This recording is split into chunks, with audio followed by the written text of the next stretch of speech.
Beaucoup de projets que j'ai pu engager ces dernières années vont se réaliser. Aujourd'hui, je suis convaincu que Nancy est à une étape historique de sa vie. Nancy peut être la métropole qui est la révélation des 10 années qui viennent. Voilà, je crois que les années 2020 peuvent être les années de Nancy. Et Nancy est un peu d'autre chose qu'une campagne de dénigrement de la ville. Voilà, c'est une belle ville avec beaucoup de talents au pluriel dans la cité. Mon projet pour Nancy, c'est de réveiller Nancy, de redonner à Nancy aujourd'hui le souffle, l'énergie qu'elle a, je crois, malheureusement perdu les 6 dernières années. Force est de constater que les transports aujourd'hui sont difficiles à Nancy, que l'attractivité de la ville est en berne, que le nombre d'habitants se stabilise, voire diminue légèrement. L'objectif est de renforcer les missions de la démocratie locale et de l'expertise citoyenne qui vient habiter la ville. On veut réinvestir la ville, réenchanter la ville, toute la métropole. Il y a tant de choses à faire. L'écologie, ça doit être améliorer la vie des gens et embellir leur quartier. C'est dans cet esprit-là qu'on s'est situé pendant le mandat qui se termine.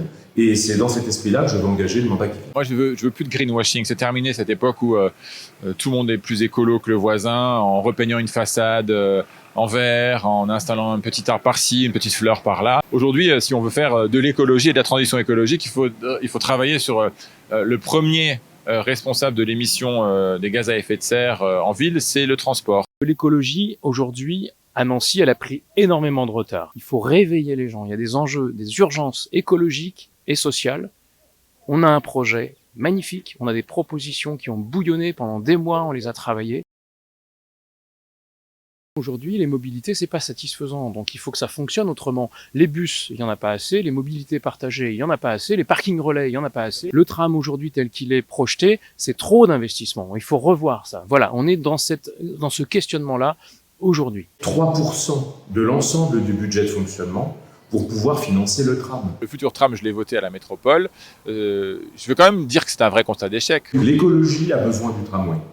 Que la qualité de déplacement des Nancéennes et des Nancéens a besoin du tramway. Il faut un réseau de transport à l'échelle du bassin de vie, pas un réseau de transport étriqué de mauvaise qualité à l'intérieur de la métropole. Je propose surtout qu'autour de ce projet de tram, on crée une ville beaucoup plus agréable à vivre. Multiplier les sites propres, rendre les bus prioritaires au feu et élargir la réflexion avec nos territoires voisins. Développer les espaces piétons, développer les espaces vélos et faire en sorte que finalement les gens, de temps en temps ou régulièrement d'ailleurs, imaginent autre chose que leur voiture pour se déplacer. Si c'est possible, je serai candidat à la présidence de la métropole. Je suis favorable déjà à ce que ce soit un maire qui préside la métropole. Il faut avoir une gouvernance collégiale. Tout cela justifie que le maire de la ville-centre préside la métropole. Poser la même question à nos concurrents. Les électeurs de Laurent Vatrin, comme les miens, ont envie d'une alternative à Nancy. N'ont pas envie de prolonger un système de 40 années de pouvoir dans les mêmes mains. Et donc, je crois que nous aurons tous l'impérieuse nécessité de nous retrouver pour gagner au deuxième tour.